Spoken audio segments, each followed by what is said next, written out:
Buenas a todos, ¿cómo están? Espero que estén muy pero muy bien. Mi nombre es Luis Daniel Villa y como muchos ya sabrán o habrán deducido por mi pañoleta aquí atrás, yo soy Scout. Y como Scout tengo muchas historias interesantes sobre salidas, campamentos, excursiones, reuniones, viajes, muchas historias. Y hoy precisamente en este video les voy a contar una historia, pero no es sobre los Scouts. Es sobre el universo. Les voy a contar una historia que abarca desde el Big Bang hasta nuestros tiempos. Por lo tanto es la historia más larga jamás contada. Así que bueno, dejemos de charla y comencemos. Pero vamos a empezar por el principio. Al principio de los tiempos, en el primer tiempo de Planck, que es 1 por 10 a la menos 43 segundos, el universo era un poco distinto. Lo grande era pequeño y la relatividad general estaba casado mediante una boda forzosa con la mecánica cuántica. Las 4 fuerzas fundamentales de las que ya hice un video, se los dejo aquí arriba y aquí abajo en la descripción, estaban unificadas y el universo era muy diferente. Algo, no sabemos qué y no sabemos por qué, provocó que todo lo que conocemos, toda la energía, toda la materia, se expandiera muy grande, de forma muy rápida. Y durante la era de Planck, el universo se expandió a 1 por 10 a la menos 35 metros. Hacia el final de la era de Planck, la gravedad se escabulló de las otras fuerzas fundamentales. Y no fue hasta que el universo alcanzó 1 por 10 a la menos 35 segundos de edad, que las fuerzas fundamentales se dividieron en electrodébiles y fuerzas nucleares fuertes. Las fuerzas nucleares fuertes es la fuerza fuerte y las electrodébiles es la fuerza débil y la electromagnética. Eso fue un tiempito después de la era de Planck. Cuando había pasado 1/1000ª de segundo, la temperatura era suficiente como para cocinar miles de millones de pares de partículas y antipartículas. Partículas de luz, los fotones, se creaban, se mutaban en pares de partícula y antipartícula, los cuales se aniquilaban y regresaban a la forma de fotones. Todo esto en un ciclo muy largo de mucho tiempo.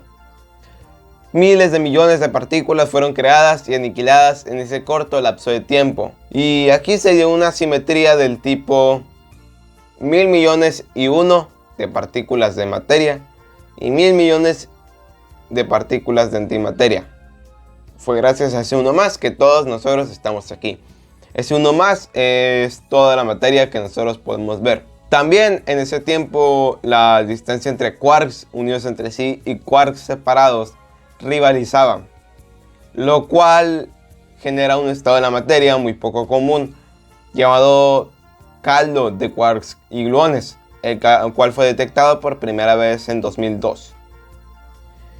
En otro video hablaré sobre ese estado de la materia, es muy interesante, es algo curioso, tiene muchas curiosidades. Cuando el universo ya no era lo suficientemente caliente como para seguir cocinando quarks, los quarks empezaron a unirse, o sea, ya no se movían libremente entre sí.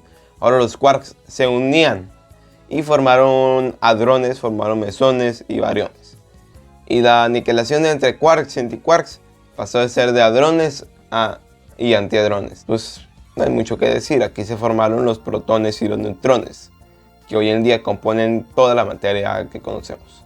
Un segundo de la creación del universo. A nosotros un segundo nos parece muy poco tiempo, en un minuto se pasa como si nada y tiene 60 segundos. Una hora tiene 3600 segundos y se nos pasa como si nada. Pero a escalas cósmicas, un segundo es mucho tiempo. En un segundo pueden pasar muchas cosas. Y sí que pasaron. Cuando el universo tenía un segundo de edad, todo era lo suficientemente caliente como para cocinar electrones y positrones, los cuales se siguen aniquilando formaban fotones y los fotones volvían a formar electrones y positrones. El 90% eran de hidrógeno, que quiere decir un protón solamente, y el otro 10% variaba entre helio, deuterio, tritio y litio. Que el helio y el litio pues ya son elementos, y el deuterio y el tritio no son tan comunes, pero son pues, unas formas de hidrógeno, pero más pesado, con más neutrones en el núcleo. Cuando pasaron 2 minutos de la creación del universo, pues ya, ya no era tan caliente. La expansión, una expansión gigante pasó al inicio, la cual se fue desacelerando. Durante 380.000 años el universo siguió enfriándose y expandiéndose. Y ya cuando bajó de 3000 grados la temperatura del universo, ya no era suficientemente caliente como para seguir cocinando partículas. Ya entonces, por lo tanto, los electrones se combinaron con los núcleos atómicos formados anteriormente, que fueron los primeros elementos. Esto fue cuando el universo tenía 380.000 años de edad aproximadamente y formó el fondo cósmico de microondas, más conocida como la imagen más antigua del universo.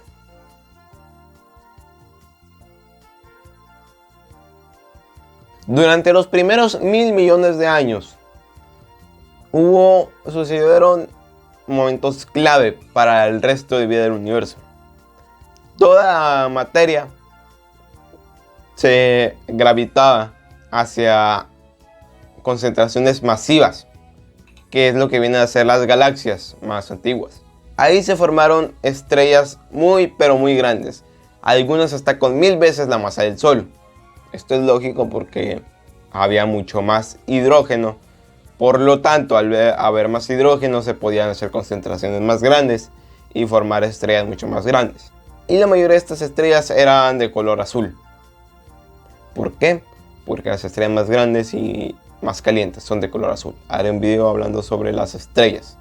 Estas estrellas, las estrellas más masivas, tienen un tiempo de vida mucho más corto. Así que en sus núcleos se formaron los suficientes elementos pesados para después estallar en una supernova y repartirlos por el universo.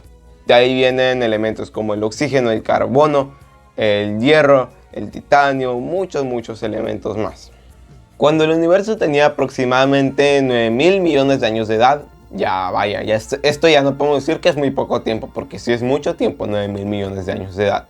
Una zona del universo ya se llama el supercúmulo de Virgo. En ese supercúmulo se formó en una galaxia llamada la Vía Láctea. En una parte de esa galaxia llamada el Brazo Orión se formó una estrella mediana del tipo G. Esa nube de gas tenía los suficientes elementos pesados como para crear 8 planetas, en 4 de ellos rocosos y 4 de ellos gaseosos. Estos planetas tenían varios satélites naturales y el tercer planeta está en una zona habitable, por lo cual era apto para tener vida.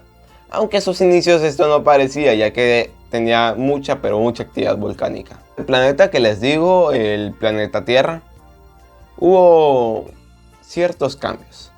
Este planeta, al estar en una zona habitable, permitía que el agua no se evaporara, pero tampoco que se congelara, por lo cual podía tener mares líquidos. Y en estos mares líquidos, de alguna forma u otra, había ciertas moléculas orgánicas capaces de autorreplicarse. Estas moléculas sin querer se combinaron y crearon ciertos organismos vivos, primitivos, como ciertas células, ciertos microorganismos. Estos microorganismos cambiaron el exceso de dióxido de carbono en la atmósfera y lo convirtieron en oxígeno y en ozono, lo cual formó la capa de ozono que actualmente nos mantiene vivos, pero estamos destruyendo. Lamentablemente, habría que tener más cuidado con nuestra huella ambiental. Y sin querer, estas moléculas, estos primeros organismos vivos, se juntaron de ciertas formas a partir de ciertas mutaciones que tuvieron. Crearon todos los organismos vivos en la Tierra. Todos los organismos vivos. Mis tortugas, los perros, el pajarito que acaba de pasar volando. Nosotros descendemos de esas células pigmeas, de esos primeros organismos vivos. Así que todos tenemos algo en común. Aproximadamente 4.335 millones de años después de que se formara este planeta del que estamos hablando. Ese planeta nosotros lo llamamos Tierra. Pues hubo un incidente con cierta gravedad. El planeta está dominado por unas criaturas que llamamos dinosaurios. Pertenecen a un grupo llamado reptiles, que últimamente ya no se llaman reptiles, ahora se llaman saurópsidos, así que lo vamos a llamar así. Los dinosaurios pertenecían a un grupo llamado saurópsidos. Y cayó un asteroide muy grande en una parte del planeta llamada la península de Yucatán.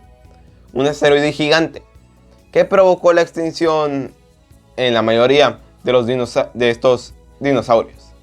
Algunos otros sobrevivieron, muy pocos, los más pequeños, y evolucionaron en lo que nosotros llamamos actualmente aves. Un grupo de seres vivos, no saurópsidos, mamíferos, dominaron la Tierra. Y uno de estos en particular evolucionó de tal forma que desarrolló un cerebro mucho más grande, con capacidades de pensar. Este organismo se llama Homo sapiens sapiens. Y esta especie resulta que tenía suficiente inteligencia como para deducir el origen del universo y su evolución. Y tener la suficiente inteligencia como para buscar formas de comprobar sus teorías e hipótesis. Y aquí nos ven, nosotros somos esa especie que resultó de la caída de los dinosaurios, que nos formamos gracias al polvo de supernovas que ocurrieron hace muchos miles de millones de años. Pero bueno, amigos míos, aquí abajo en la descripción les dejo mis redes sociales, síganme en Instagram y en Twitter, suscríbanse a mi canal si son nuevos, denle like si les ha gustado y activen la campanita para que les lleguen todos mis videos. Así que bueno, adiós.